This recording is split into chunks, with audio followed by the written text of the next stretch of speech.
Banyak nggak Bu yang karyawan-karyawan yang datang ke Ibu dengan berbagai macam masalah kantor mereka yang akhirnya bikin mereka depresi sehingga perlu datang ke seorang psikolog? Bisa ceritakan nggak perubahan lifestyle atau perubahan mindset apa sebenarnya yang Ibu pernah alamin?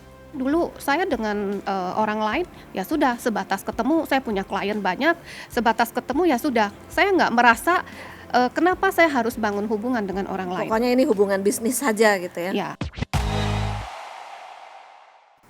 Bu Yuli ya, punya kisah yang juga sangat menarik dalam kehidupan pribadi dia. Bisa ceritakan nggak perubahan lifestyle atau perubahan mindset apa sebenarnya yang Ibu pernah alamin? oke. Karena waktu itu juga masih muda ya, jadi lebih kurang mungkin pada saat itu umur saya belum 40 ya. Jadi berpikir bahwa, mumpung saya masih muda, saya harus bisa mengejar. Jadi saya pikir ya Tuhan kan setiap minggu sudah ke gereja, ya ternyata bangun hubungan dengan Tuhan itu nggak cukup kalau cuman seminggu sekali. Kita perlu yang namanya benar-benar menerapkan apa kata firman. Nah, apa kata firman kalau nggak dibaca kan nggak bisa, Bu. Mesti dibaca Dibaca, setiap hari. direnungkan, ya dibaca, Diresapi. direnungkan, kemudian baru kita praktekkan. Karena kita waktunya lebih banyak di dunia kerja, nah biasanya lebih banyak kita harus praktekkan di situ selain di keluarga. Kemudian dulu saya dengan, orang lain, ya sudah sebatas ketemu, saya punya klien banyak, sebatas ketemu ya sudah. Saya nggak merasa, kenapa saya harus bangun hubungan dengan orang lain. Pokoknya ini hubungan bisnis saja gitu ya. Ya, hanya sebatas, "Oh kenal Pak Yongki, kenal sama Bu Nelly." Tapi tidak ada hubungan say hello, tidak ada hubungan yang lebih dekat lah, seperti itu. Jadi kerja saja, ingin mendapatkan hasil sebanyak-banyaknya dulu supaya bisa retire di usia muda. Pikirannya seperti itu. Ternyata setelah saya tahu bahwa harta itu bukan hanya harta materi saja dan tidak boleh hanya kejar di situ. Nanti di bagian-bagian yang lain pasti nggak balance. Nah, sejak saya mengikuti camp, akhirnya saya mulai mengubah pola hidup saya, cara saya berpikir, dan saya tidak terlalu memfokuskan ke materi lagi. Ada harta-harta lain yang perlu saya kejar juga, seperti harta hubungan, ya.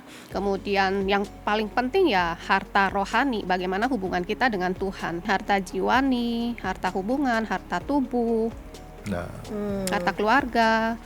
Nah, ketika saya sudah mengerti ternyata harta itu ada 6 macam, ya mulai menjaga makanan juga. Jangan sampai ada juga kan yang kurus-kurus tapi kolesterolnya tinggi, ada juga ya. Kemudian hubungan dengan Tuhan, kalau harta jiwani memang sudah banyak saya bangun pada saat itu.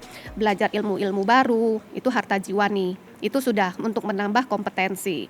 Jadi nggak bisa juga kita fokus hanya pada satu atau dua harta menurut kita.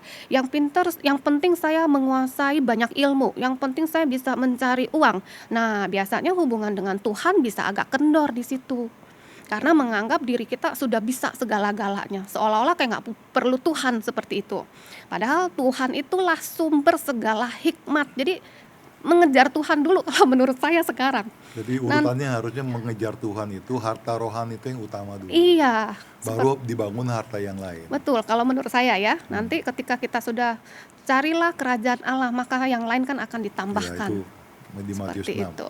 Iya. Ya. Yuli, kita hari ini juga ada mystery guest yang akan bertanya kepada Yuli ataupun kepada saya, tapi memang yang kita dengar hanya suaranya saja. Jadi ini mewakili teman-teman di marketplace.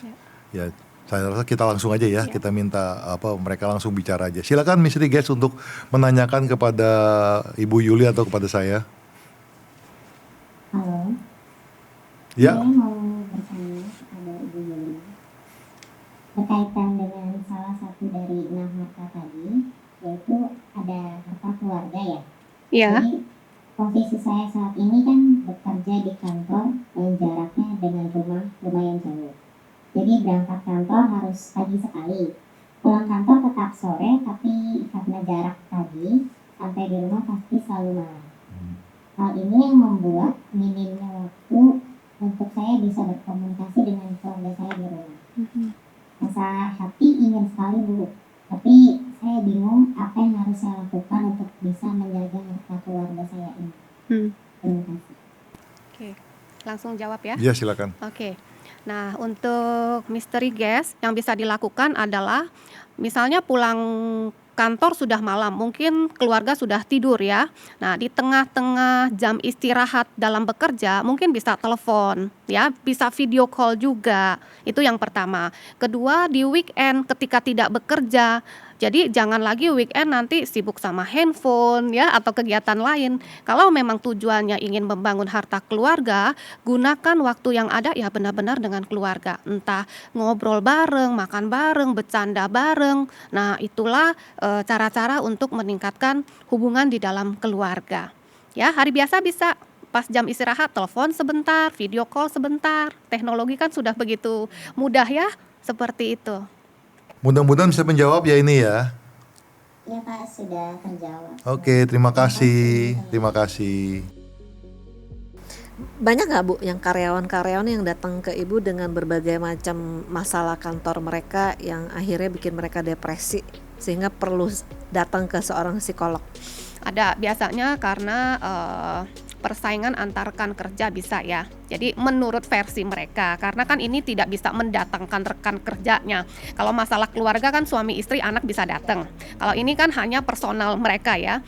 Jadi mereka menganggap bahwa ada terjadi persaingan di dalam pekerjaan. Kemudian ada yang mengatakan pimpinannya yang pilih kasih, yang seperti itulah. Tapi tetap solusi dari saya adalah bagaimana kita memandang secara positif.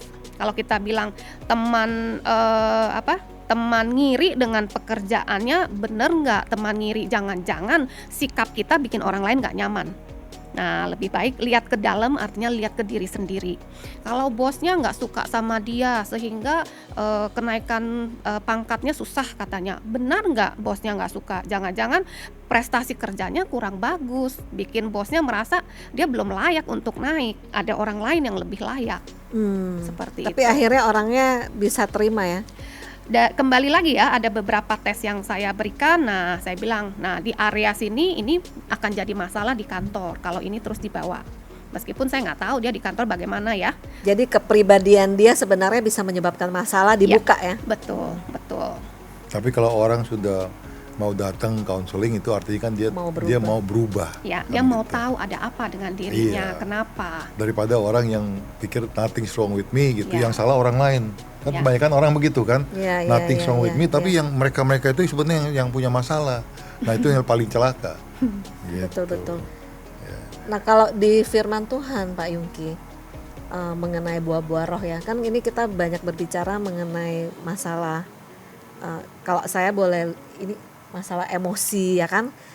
Kan satu harus cerdas juga, tapi sebenarnya firman Tuhan kan juga banyak ngomong soal seperti ini yang istilahnya nggak harus lu sampai datang ke psikolog sebenarnya bayar mahal-mahal, asal kamu mau baca firman Tuhan setiap hari sebenarnya bisa berubah. Gimana Pak?